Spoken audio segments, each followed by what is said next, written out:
الحمد لله الذي أحسن تدبير الكائنات وخلق الأرضين والسماوات وأنزل الماء من المعصرات وأنشأ حب والنبات وقدر الأرزاق والأقوات وأتاب على الأعمال الصالحات ونصلي ونسلم على سيدنا محمد للمعجزات الظاهرات الذي حصل من نوره وجود الكائنات وعلى آله وصحبه إلى يوم الميقات. Amma ba'd. Yang saya cintai, yang saya muliakan, segenap para alim ulama, para asatid, para tuan guru, para tokoh masyarakat, para sesepuh yang saya cintai, wabil khusus Al-Mukarram Al-Habib Isa bin Syekh Abu Bakar. Kita doakan semoga beliau Allah sehatkan rohani dan jasmaninya, Allah mudahkan segala urusannya, Allah berkahi kehidupannya, amin ya rabbal alamin. Yang saya cintai, yang saya muliakan, segenap para asatid, para guru-guru ngaji, tokoh agama yang tidak dapat saya sebutkan namanya satu persatu, tidak mengurangi rasa ta'zim hormat saya kepada beliau-beliau semuanya. Kita doakan semua guru-guru kita, asatid-asatid kita, sesepuh-sesepuh kita, Allah sehatkan umurnya, Allah panjangkan umurnya, Allah sehatkan rohani dan jasmaninya, Allah berkahi umurnya, Allah istiqamahkan dalam ibadahnya, amin ya rabbal alamin.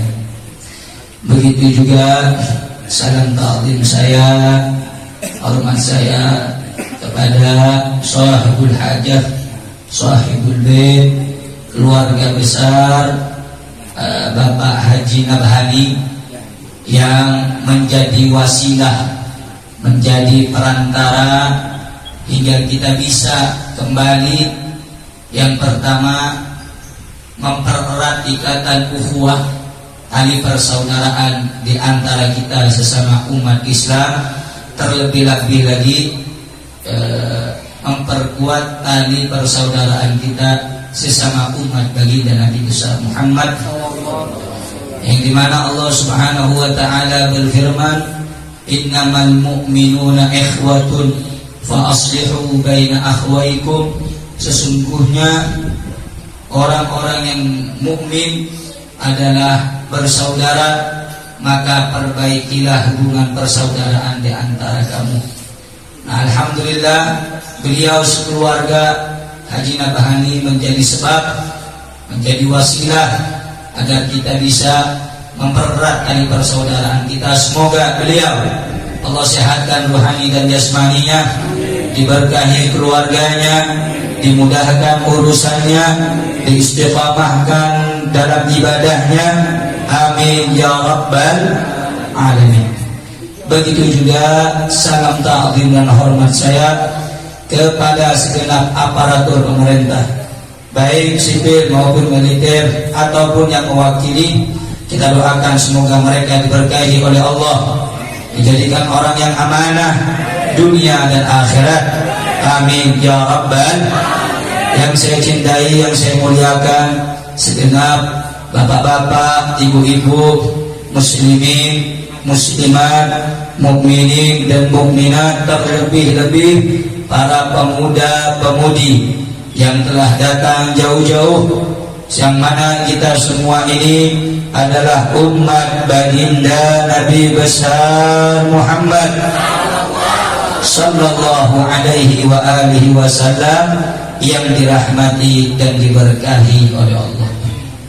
Alhamdulillah, pada kesempatan siang yang penuh dengan keberkahan ini, yang mana ini tempat, ini wadah, ini lokasi, ini acara menjadi berkah, mulia, sempurna, agung, bukan karena hadirnya kita, bukan hanya dengan datangnya ibu-ibu dan bapak-bapak, tetapi hadirnya kita menjadi mulia, berkumpulnya kita menjadi agung, karena di dalam acara ini kita telah mengagungkan Nabi besar Muhammad sallallahu alaihi wasallam. Dikatakan dalam syair, ma madahtu Muhammadan bi qasidati walakin mudiha qasidati bi Muhammadin. Aku tidak pernah memuji Nabi dengan syairku, aku tidak pernah memuliakan Nabi dengan syairku, tetapi syairku menjadi terpuji karena telah memuji Nabi Muhammad. Syairku menjadi agung karena telah mengagungkan Nabi Muhammad. Kita menjadi mulia di hadapan Allah. Saya dan bapak-bapak yang hadir, ibu-ibu, menjadi khairul ummah, sebaik-baiknya umat, bukan karena ibadah, bukan karena haji kita, bukan karena sholat bacaan Quran kita, tetapi kita menjadi mulia, kita menjadi agung di sisi Allah disebabkan kita menjadi umat Nabi yang terbaik, yaitu umat baginda Nabi besar Muhammad sallallahu alaihi wasallam. Kalau kita mau bahas tentang Nabi Muhammad, itu terlalu jauh, gak bakal bisa kita bahas. Andai kata pohon-pohon dijadikan pena, lautan dijadikan tinta, tidak akan mampu mengukir keagungan kemuliaan baginda Nabi besar Muhammad. Al-Imam Busiri di dalam qasidah burdahnya, beliau mengatakan, fama belaul ilmi fihi annahu basyarun wa annahu khairu khalqillahi kullihim. Yang sampai kepada pengetahuan kita, sepengetahuan kita, Nabi Muhammad itu manusia biasa.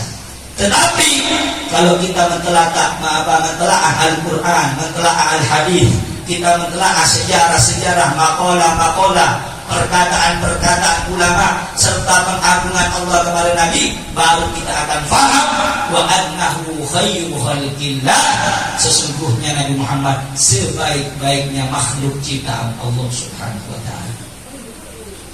Jadi kalau kita membahas Nabi Muhammad ini kejauhan. Umatnya saja, umatnya kita ini paling baiknya umat di antara umat-umat terdahulu. Sebagaimana dalam satu riwayat di dalam kitab Al-Imam Abdullah ibn Alawi Al-Haddad Syahibur Ratib, ada satu riwayat dari Wahab ibn Munabbih, ketika Nabi Musa alaihissalam Gara'al alwah, membaca mushaf lembaran-lembaran, terdapat di dalam lembaran tersebut, di dalam suhuf tersebut, satu umat, cerita satu umat yang kelak di akhirat Allah bangkitkan wajahnya bagaikan matahari. Nabi Musa bertanya, ya Allah, umat siapa yang kau bangkitkan wajahnya terang bagaikan matahari? Nah, Allah Subhanahu wa taala berfirman, hum ummatu Ahmad, mereka umatnya Muhammad. Dibangkitkan lagi manusia wajahnya bagaikan bulan purnama. Ditanya lagi, man hum ya Allah, siapa mereka itu? Dijawab oleh Allah Subhanahu wa taala, hum ummatu Ahmad, mereka umatnya Ahmad. Dibangkitkan lagi manusia yang mana nanti kedudukannya lebih mulia daripada umat-umat terdahulu. Bahkan Nabi sendiri mengatakan, ulama ummati ka anbiya Israil, ulama dari umatku ini seperti nabi-nabi Bani Israil. Nanya Nabi Musa, siapa mereka ini ya Allah? Begitu agung, begitu mulia, begitu sempurna. Dijawab oleh Allah, hum ummatu Ahmad, mereka itu umat kekasihku Muhammad sallallahu. Di akhir dialognya antara Nabi Musa dengan Allah, Nabi Musa berdoa, idzan, kalau begitu ya Allah, ij'alni min ummati Muhammad, jadikan aku ya Allah sebagai umatnya Nabi Muhammad. Apa kata Allah? Wahai Musa, engkau gak bisa jadi umat Muhammad karena engkau seorang nabi, engkau memiliki umat. Andai kata kalau engkau menjadi umat Muhammad, siapa yang akan membimbing mereka? Siapa yang akan menjadi nabi di antara kaum? Nabi Musa, saudara-saudara, Nabi Musa maksumun, terpelihara dari dosa. Nabiun, seorang nabi, kekasih Allah, kalimullah, nabi yang bisa langsung berdialog dengan Allah, masih berdoa minta dijawab dijadikan umatnya Nabi Muhammad. Saya dan kalian bapak-bapak, ibu-ibu, lahir belum pernah kita minta dijadikan umatnya Nabi Muhammad. Kita berdoa nggak pernah minta dijadikan pengikutnya Nabi Muhammad, tetapi Allah menjadikan takdir kepada kita menjadi pengikut umat Nabi yang terbaik, yaitu umat baginda Nabi besar Muhammad. Allahumma salli ala sayyidina Muhammad. Allahumma salli wa sallim. Sallu ala Nabi Muhammad.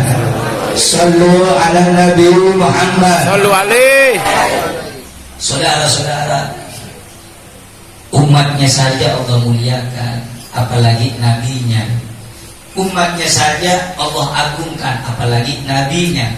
Ada dalam satu kitab namanya Khosaisu min Ummati Muhammadiyah. Itu karangannya As-Sayyid Muhaddits Dr. Profesor Muhammad bin Alawi bin Abbas Al-Maliki Al-Hasani. Sayyid Maliki di kota Makkah mengarang satu kitab khususnya keutamaan kekhususan umat Nabi Muhammad. Diceritakan dalam kitab tersebut ada suatu riwayat kalau di zaman dulu umatnya Nabi Musa, umatnya Nabi Ibrahim, umatnya Nabi semua anak Yakub, semua itu kalau mereka lagi berdosa, berbuat maksiat, melakukan kesalahan, munkarat, dhalalat, sayyi'at, itu nunggu dikumpulkan di suatu padang, di satu lapangan sampai datang awan berwarna hitam mendung. Kalau sudah datang mendung hitam, mereka dilemparkan pedang satu-satu, mereka saling membunuh satu dengan yang lain untuk menebus dosa-dosa mereka.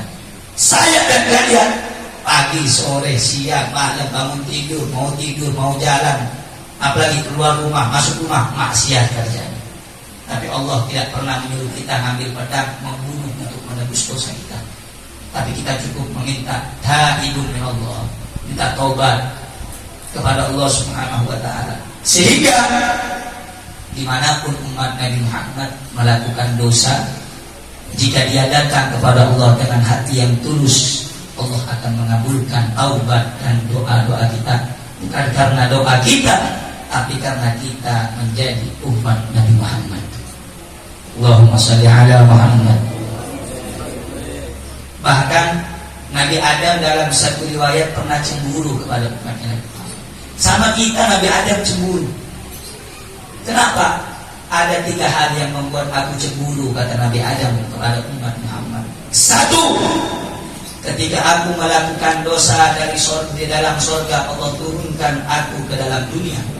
Tetapi umat Muhammad, mereka melakukan dosa di dunia, manakala di hatinya masih ada la ilaha illallah Muhammadur Rasulullah, mereka berbuat dosa di dunia, kalau mati nanti dimasukkan ke dalam surga. Itu yang pertama. Yang kedua, aku cemburu kepada umat Muhammad, kalau saya melakukan kesalahan, pelanggaran di dalam surga, Allah buka segala pakaian-pakaian saya, cuma Allah menutupi bagian aurat saya, semuanya lepas dari tubuh saya. Tetapi umat Muhammad, walaupun siang, pagi, sore, malam, setiap detik lupa, lalai melakukan dosa, tidak ada satu helai benang pun dicopot dari tubuhnya. Itu yang kedua. Yang ketiga, kalau saya melakukan suatu pelanggaran, Allah terima taubat saya setelah beberapa ratus tahun lamanya, dan itu pun nunggu ketika saya berada di kota suci Makkah, baru Allah terima taubat saya, Allah terima doa saya, Allah kabulkan permohonan saya.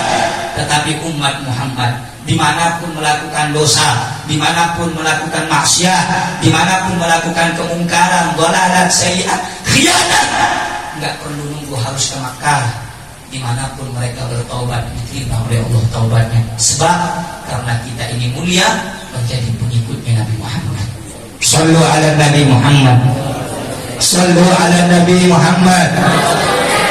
Oleh karena itu, saudara-saudara, kalau kita datang ke acara maulid, jadikan acara ini sebagai menambah rasa cinta kita kepada Nabi Muhammad. Jadikan perkumpulan semacam ini sebagai sebab agar kita menjadi kuat hubungan kita dengan Nabi Muhammad. Tidak ada jalan nanti di akhirat Al-Imam Junaid Al-Baghdadi mengatakan, kullu turuq ilallahi masdudah illa man ittafa athar rasuli. Setiap jalan menuju Allah di hari kiamat putus kecuali jalan orang yang mengikuti Nabi Muhammad. Setiap perilaku kita, setiap kehidupan kita, niatkan ittiba din Nabi, mengikuti Nabi Muhammad SAW. Ikuti orang soleh, ikuti salafun saleh, ikuti para ulama, ikuti orang-orang yang mendapatkan anugerah keilmuan dari Allah Subhanahu wa taala. Al-Habib Ali bin Muhammad bin Husain Al-Habsyi mengatakan, ikuti orang saleh, orang alim, salafun saleh, li'annahum, karena sesungguhnya mereka itu segala amalnya itu aslun, berasal asli daripada sunnahnya Nabi Muhammad sallallahu alaihi wasallam. Bagaimana duduknya Nabi, bagaimana caranya Nabi, bagaimana Nabi ini kalau datang di majelis ta'lim, bagaimana Nabi memperkuat hubungan persaudaraan, sampai-sampai Nabi Muhammad bersabda, al-muslim bil muslim kal bunyan yashuddu ba'duhum ba'dah. Orang muslim dengan muslim yang lain bagaikan bangunan. Bangunan itu kalau segi empat, dua saja tongkatnya nggak kuat, itu kalau goyang roboh bangunan tersebut. Sama seperti umat Islam, kalau kita ini hanya berbeda umbul-umbul, hanya beda guru, hanya beda ormas, saling gontok-gontokan, yang ketawa orang munafik, yang ketawa orang zalim, sehingga terkuatlah hubungan persaudaraan kita. Jaga tali persaudaraan kita, karena orang muslim dengan orang muslim itu bagaikan bangunan yang saling menguatkan. Jangan saling senggol sana, senggol sini, jangan. Selama tidak keluar dari manhajnya Allah, manhaj Nabi Muhammad, tidak keluar koridor dari Al-Quran dan Sunnah, ikuti mereka. Cara boleh berbeda, cara boleh berbeda. Contoh, kalau kita dari bandara mau ke bandara, jalan kan nanti bisa dari orang satu dari Bogor, satu dari Sukabumi. Tapi intinya kemana? Bandara. Contoh katanya begitu. Caranya boleh beda. Ada yang tegas, ada yang lembut. Silakan, selama tidak keluar daripada syariat baginda Rasulullah. Intinya untuk Islam dan untuk Allah dan Rasulnya. Sebagai orang sekarang, saya nggak setuju kalau ada orang mengatakan, oh Nabi itu lembut, Nabi aja diludahi nggak balas, Nabi aja ditipuki nggak balas. Iya memang itu pribadi Nabi, pribadi Nabi lagi sholat nih Pak di dalam masjid, itu Abu Jahal dengan kawan-kawannya ngambil jeroannya onta, khusus-khususnya ditimpakan ke atas pundaknya Nabi Muhammad. Itu Sayyidah Fatimah menangis membersihkan kotoran itu. Nabi gak balas, gak marah, sebab itu pribadi Nabi, pribadi Nabi. Tapi Al-Imam Abdurrahman Ad-Dibai dalam kitab Maulid Tibaknya mengatakan, idza duyi'a haqqullah lam yakum ahadun bi ghadabi. Tapi kalau ada yang macam-macam dengan syariat Allah, menghinakan Allah, tidak ada yang bisa menghalangi kemarahan Nabi. Kalau Nabi lembut, gak ada perang Badar, gak ada perang Uhud, gak ada perang Honda. 27 peperangan Nabi menghadiri, dan 72 Nabi gak ikut peperangan. Kalau Nabi lembut, kelemar-kelemar, gak ada. Ada caranya, ada waktunya, ada saatnya. Betul? Kalau lagi dakwah, kita harus lembut. Allah kan sudah bilang dalam Al-Quran, ud'u ila sabili rabbika bil hikmah. Gak ada, dakwah itu harus lembut. Namanya juga ngajak orang. Ayo kita jadi orang baik, lembut. Tapi kalau sudah amar ma'ruf nahi mungkar, nggak bisa lembut itu. Putih katakan putih, hitam katakan hitam, jangan abu-abu. Ini Ustaz, maaf nih, hukum makan kodok apa ya? Oh haram. Disempali uang ya. Kalau untuk obat sih nggak apa, langsung berubah. Haram. Mau bikin obat, sama seperti arak. Arak itu mau jadi penghangat badan, mau supaya seger, haram. Sekali haram tetap haram. Allah kan sudah bilang, kata Nabi Muhammad, kullu muskirin khamrun, setiap yang memabukkan itu khamar, dan setiap khamar hukumnya haram. Obat itu boleh, komik batu halal, nggak haram. Tapi kalau orang minumnya 40, 1 kotak, 2 kotak, mabuk. Jadi komiknya tadi menjadi sebab diharamkan. Kenapa? Menghilangkan akal, memabukkan. Komiknya bagus, obat batuk. Tapi kalau minum 40-80 biji, haram jadinya. Kenapa? Memabukkan, menghilangkan Ada lagi bodrek, itu kan obat kepala, bagus kalau minum itu. Tapi kalau minumnya 20 biji, bisa jadi nanti merusak badan kita. Itu letak harapannya. Jadi saudara, kalau kita dakwah lembut, adem, begitulah Nabi Muhammad Sallallahu Alaihi Wasallam. Makanya kalau ada ustaz menyampaikan, kalau yang tegas itu salah, itu keluar dari syariat Nabi. Ustaz, belajar dulu sama ulama. Bisa nggak itu Ustaz ngapus Al-Quran, ayat-ayat Quran yang mengatakan innallaha ashtara minal mu'minina anfusahum wa amwalahum bi anna lahumul jannah. Sesungguhnya Allah telah membeli daripada orang yang beriman. Apa yang mau membeli? Jiwa mereka, harta mereka, perjuangan mereka, keringat mereka, darah mereka. Allah ganti dengan apa? Sudah. Bisa mereka hapus itu? Ada ayat lagi mengatakan, ya ayyuhan nabi jahidil kufar wal munafikin wa qul alaihim wa ma'wahum jahannam. Duhai Nabi, perangi orang kafir, perangi orang munafik, wa qul alaihim, bersikap keras kepada mereka. Yang nyuruh keras siapa? Yang nyuruh keras siapa? Allah. Wa qul alaihim, kerasin. Jangan kayak mental kerupuk. Tahu kerupuk? Kena air lempem. Kasih. Wa ma'wahum jahannam, tempat mereka munafik kafir neraka jahannam Allah. Banyak ayat jihad. Makanya saudara, kalau lagi dakwah lembut, adem, ayem. Tapi kalau sudah amar ma'ruf nahi munkar, nggak bisa dinego-nego. Yang hak katakan hak, yang batil katakan batil.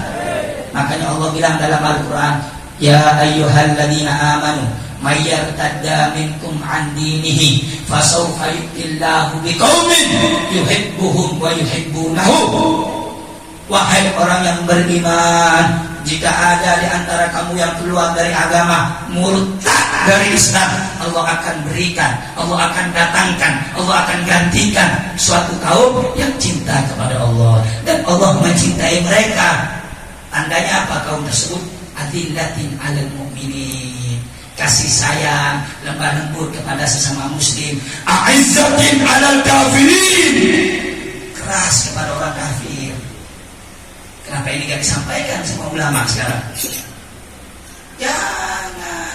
Kemudian Allah bilang mengatakan apa? Yujahiduna fi sabilillah, mereka berjuang di jalan Allah. La yakhafuna laumata la'im, mereka gak khawatir, gak kepikiran walaupun semua orang membenci, menghina, menfitnah mereka. Artinya apa? Kalau sudah berdakwah, niatkan ikhlas karena Allah. Jadi kalau nanti di tengah jalan ada yang menghina kita, menfitnah kita karena kita istiqomah dalam perjuangan, jangan takut. Berjuang bela Islam mati, gak bela Islam juga mati. Dakwah lembut mati, gak dakwah lembut juga mati. Yakin mati? Yakin mati? Yakin? Saya gak mau ikut yang tegas, saya mau ikut yang lembut biar lebih aman. Mati.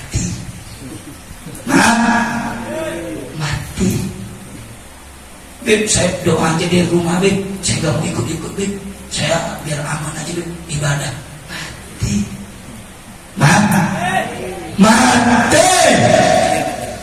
Mati semua kita ini. Maka beruntung orang-orang yang semasa hidupnya dia punya segala kemampuan, kesempatan, harta, jiwa, raga, semangat, ilmu, lain semuanya digunakan untuk di jalan Allah. Dan lagi sekarang orang banyak salah mengartikan jihad. Jangan nanya dulu, belajar tafsir. Jihad itu artinya kesungguh-sungguhan, perjuangan. Enggak juga jihad bermakna perang, tidak. Jihad itu semangat kita, jahad dan mujahidu, orang yang bersungguh-sungguh. Cuman ada nanti suatu waktu kita memang dituntut untuk memangkul senjata, ada waktunya. Setelah kapan? Setelah ulama memberikan fatwa. Ente kira, bapak-bapak semuanya ini kira Indonesia dapat dengan doa doang? Semoga Indonesia merdeka. Nggak ada. Malam mereka duduk, kiai ajengan duduk, santri duduk, malam mereka belajar mutolaah, megang tasbih, sholat tahajud, sholat hajat. Kalau sudah matahari terbit, mereka tak megang tasbih. Apa yang mereka pegang? Mereka memegang tombak, bambu runcing. Artinya malam mereka basah dengan air mata, rindu kepada Allah, takut kepada Allah, minta pertolongan kepada Allah. Siang terbit matahari, mereka mengorbankan nyawa, mengorbankan darah, air mata untuk kemerdekaan bangsa Indonesia ini, saudara-saudara. Sehingga saya luruskan pemahaman ini, saya luruskan sedikit. Indonesia tidak bukan doa, ya Allah menangkan Indonesia, ya Allah. Pakai harokah, pergerakan. Ada dulu Masumi, partai-partai besar Islam. Insya Allah malam meluncur ke Garut, insya Allah. Merah putih itu yang mengancam pertama kali Majelis Al-Habib Ali Kuitam, Ali bin Abdurrahman Al-Habsyi. Ulama Soekarno dulu suka sering sampai belajar selama beberapa bulan kepada Al-Habib Ali bin Muhammad bin Husain Al-Habsyi. Intinya bahwa Indonesia ini terbuka, paling besar perannya adalah ulama. Makanya saya masih ingat itu kata Habib Rizik Syihab, kalau pengen menguasai Indonesia ini, pengen ngancurin cuma dua, hijau dua. Satu, hijau TNI. Kenapa? TNI punya senjata. Kalau sudah TNI-nya disusupin, dirasukin, dihancurin, gampang. Yang kedua, hijau ulama. Karena ulama punya masa. Kalau ini tumbang dua, kapanpun orang penjajah bisa masuk. Jadi dua ini. Oleh karena itu umat Islam ikuti ulama, ikuti mereka. Jangan kita nyimpang nyiur. Udah. Jadi saudara-saudara yang dimuliakan oleh Allah, Nabi Muhammad salah tanggapan kalau ada orang bilang Nabi Muhammad lembut-lembut saja. Nabi Muhammad itu gak tegas. Jawabannya pakai akal aja. Kalau Nabi Muhammad lembut, Nabi Muhammad senyum-senyum aja, agama dihina, Allah dihina, Al-Quran dihina, senyum-senyum saja, nggak bakal ada yang namanya Fathul Makkah. Nggak ada surat yang berbicara tentang arum, nggak ada ayat yang berbicara ya ayyuhan nabi jahidil kufar wal munafikin. Artinya di sisi lain Nabi Muhammad lembut, di sisi lain Nabi Muhammad tegas. Itu yang pertama. Yang kedua, yang lama-lama ini kasihan bapak-bapak ibu-ibu panas. Sallu ala Nabi Muhammad. Allahumma sholli wa sallim wa barik alaihi. Sallu ala Nabi Muhammad. Allahumma sholli wa sallim wa barik alaihi. Karena itu saya mau tanya, Nabi Muhammad sifatnya lembut atau tidak? Lembut. Lembut atau tidak? Lembut. Lembut atau tidak? Lembut. Santun atau tidak? Santun. Ramah atau tidak? Ramah. Tapi kalau sudah amar ma'ruf nahi munkar, yang hak harus bilang hak, yang batil harus katakan batil. Nabi Muhammad tegas apa lembut? Tegas. Tegas apa lembut? Tegas. Tegas apa lembut? Tegas. Jadi lembut dan tegas adalah dua ciri sifatnya. Nabi. Sifatnya. Sampai sini jelas tidak? Jelas. Jelas tidak? Jelas. Paham tidak? Paham. Sallu ala Nabi. Allahumma shalli wa sallim wa barik alaih. Itu yang pertama. Yang kedua, terakhir, adanya peringatan Maulid ini agar kita kenal sama Nabi, agar kita gak jauh dari Nabi, agar kita bisa mencintai Nabi. Sebab saudara-saudara, orang-orang munafik, orang-orang kafir gak bakal ngancurin Islam secara langsung. Dia pelan-pelan. Generasi muda dihancurin. Dengan apa? Dengan berbagai macam keinginan mereka, propaganda mereka, cara mereka. Makanya Allah bilang dalam Al-Quran, walan tarda ankal yahudu walan nasara hatta tattabi'an millatahu. Yahudi, Nasrani itu gak bakal suka, ridho, rela kecuali kita nih umat Islam ikuti ajaran mereka. Kita gak bakal ikut mereka secara langsung, pelan-pelan. Orang Yahudi juga pakai tato, perempuannya pakai tindik di hidung, laki-lakinya pakai anting. Itu ajaran mereka, pelan-pelan dibawa ke Indonesia. Kemudian bermacam-macam lesbi, gay, itu ajaran mereka. Dibawalah ke Indonesia agar merusak umat Islam di Indonesia supaya jauh daripada tuntunan Nabi Muhammad Shallallahu Alaihi Wasallam. Sehingga saudara-saudara, kita ini pelan-pelan dijauhkan dari Nabi Muhammad. Bagaimana cara mendekatkan diri kita kepada Nabi Muhammad?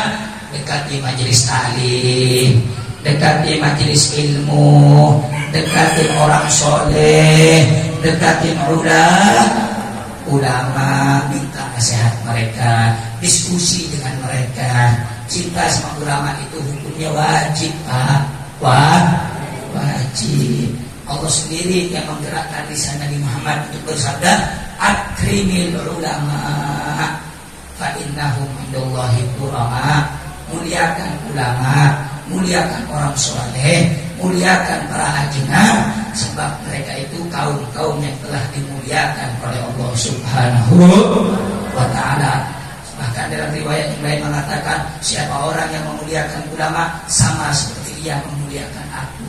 Jadi secara hakikatnya, kalau kita memuliakan ulama sama seperti memuliakan Nabi Muhammad Sallallahu Alaihi Wasallam. Ikuti ulama. Yuk mari kita pelan-pelan cintai ulama. Nabi Muhammad Sallallahu Alaihi Wasallam bersabda, yuhsyarul mar'u ala ma'aman ahab. Seorang nanti itu dibangkitkan bersama siapa dia mencintai. Kalau kita di dunia dekat dengan majelisnya ulama, insya Allah kita mati akan bersama dengan ulama. Ada satu hadis yang mengatakan yusfa'u, akan memberikan syafaat 3 golongan. Yang pertama al-anbiya, yang pertama para nabi, tsummal ulama, yang kedua para ulama, tsummas syuhada, yang ketiga orang yang mati syahid di jalan Allah. 3 ini bisa memberikan syafaat bagi nanti manusia. Yang pertama para nabi, yang kedua ulama, yang ketiga orang yang mati syahid. Cintai ulama, cintai nabi, cintai orang yang berjuang di jalan Allah, tidak bakal rugi. Nah, intinya setelah kita ini datang ke Maulid, intinya apa? Kenali perjuangan Nabi Muhammad, kenali kisah teladan kehidupan Nabi Muhammad, sifat sopan santunnya, sifat ramah tamahnya, sifat bagaimana kelembutannya. Yang kedua, lihat bagaimana perjuangan Nabi Muhammad. Dakwahnya bagaimana ditimpuk dengan kotoran unta. Jadi kalau ada zaman sekarang orang pengen dipanggil kiai, ustaz, cuma baru diomongin sama orang kampung udah kendor. Itu namanya mental tempe. Nabi Muhammad ini bukan cuma diomongin, Pak. Sahabatnya Ammar bin Yasir dibunuh orang tuanya, disembelih ibu bapaknya, supaya apa? Mengedorkan semangat dakwah Nabi Muhammad. Bilal bin Rabah, sahabat muazzinnya Nabi, ditimpa batu dadanya, supaya apa? Nabi ini lemah semangatnya. Tapi Nabi masa bodoh, Nabi tetap berjuang. Mau Nabi difitnah, mau Nabi dihina, mau Nabi dicaci maki, mau Nabi dilempar kotoran onta sekalipun, Nabi tidak pernah mundur untuk mensyiarkan agama Islam, agamanya Allah Subhanahu. Saya tanya semua orang sini, kira-kira siap tidak untuk menyebarkan dakwah? Siap tidak mensyiarkan Islam? Siap tidak meneruskan perjuangan Nabi Muhammad? Siap ikuti ulama? Siap bersatu dengan ulama? Siap kita jaga Islam? Siap kita bela Islam? Siap ikuti ulama yang istiqamah? Takbir! Takbir! Sallu ala Nabi! Sallu ala Nabi! Sallu ala Nabi! Sampai di sini jelas? Jelas? Nabi kalau dakwah lembut atau tidak? Nabi kalau menyebarkan Islam lembut atau tidak? Nabi kalau memberikan wejangan nasihat lembut atau tidak? Lembut atau tidak? Tapi kalau Nabi berhadapan dengan orang munafik, berhadapan dengan orang saleh, berhadapan dengan orang yang pengkhianat, berhadapan dengan orang kafir, berhadapan dengan isbah amar ma'ruf nahi munkar, Nabi tegas tidak? Nabi tegas tidak? Nabi tegas tidak? Jadi lembut dan tegas adalah dua sifatnya. Dua sifatnya. Dua sifatnya. Jadi Nabi satu sisi lembut, satu sisi lagi tegas. Kira-kira umat Islam siap ikut sifat Nabi? Siap terhadap sifat Nabi? Sallu ala Nabi! Sallu ala Nabi! Allahumma salli wa sallim wa barik alaihi. Saudara, kira-kira ini lanjut jangan nih? Lanjut jangan? Lanjut jangan? Lihat jam dulu. Jam 1:05. Lanjut. Lanjut.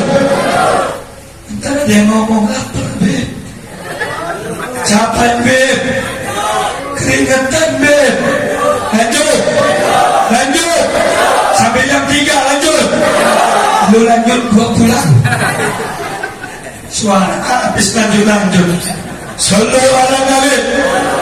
Tapi insya Allah orang sini semuanya semangat terus senantiasa menyebarkan Islam. Betul? Semangat terus untuk hidupkan majelis taklim. Betul? Semangat terus untuk mengisi kajian Islam. Betul? Semangat terus menebarkan kedamaian. Betul? Semangat terus menebarkan ketegasan Nabi. Betul? Sallu ala Nabi. Sallu ala Nabi. Semoga kita yang hadir ini Allah ampuni dosa kita. Amin. Allah angkat derajat kita. Amin. Allah berikan kekuatan kita untuk mengikuti Nabi Muhammad. Semoga kita yang hadir bisa menjadi orang yang cinta sama Nabi Muhammad. Cinta dengan ulama, cinta dengan pewarisnya Nabi, cinta dengan habaib, cinta dengan kiai, cinta dengan ajudan, cinta karena Allah, cinta karena Allah. Siapa orang yang cinta karena Allah dikumpulkan dengan Nabi Muhammad, dikumpulkan dengan Rasulullah. Ya Rabbi syarifna bi ru'yati sayyidina Muhammad. Ya Allah, muliakan kami yang kumpul ini dengan bermimpi Nabi Muhammad, dengan berjumpa dengan Nabi Muhammad, berjumpa dalam mimpi di dunia, berjumpa secara langsung di akhirat. Amin ya Rabbal, amin ya Rabbal alamin. Bismillahirrahmanirrahim. Alhamdulillahi Rabbil alamin. والصلاة والسلام على سيدنا محمد وعلى آل سيدنا محمد. ربي فانفعنا ببركتهم واهدنا الحسنى بحرمتهم وأمتنا في طريقتهم ومعافاة من الفتن. يا الله بها، يا الله بها، يا الله بحسن الخاتمة. يا ربي واجمعنا وأحبابا لنا في ذلك الفردوس رجوانا. اللهم أعز الإسلام والمسلمين اللهم انصر الإسلام والمسلمين وأعلي كلمتك إلى يوم الدين يا ربي واجمعنا يا رب وأحبابا لنا يا رب في ذلك الفردوس رضوانه وصلى الله على سيدنا محمد وعلى آله وصحبه وسلم والحمد لله رب العالمين. Saudara-saudara, itu saja yang bisa saya sampaikan. Kurang dan lebihnya saya mohon maaf. Ihdinas siratal mustaqim. Assalamualaikum warahmatullahi wabarakatuh.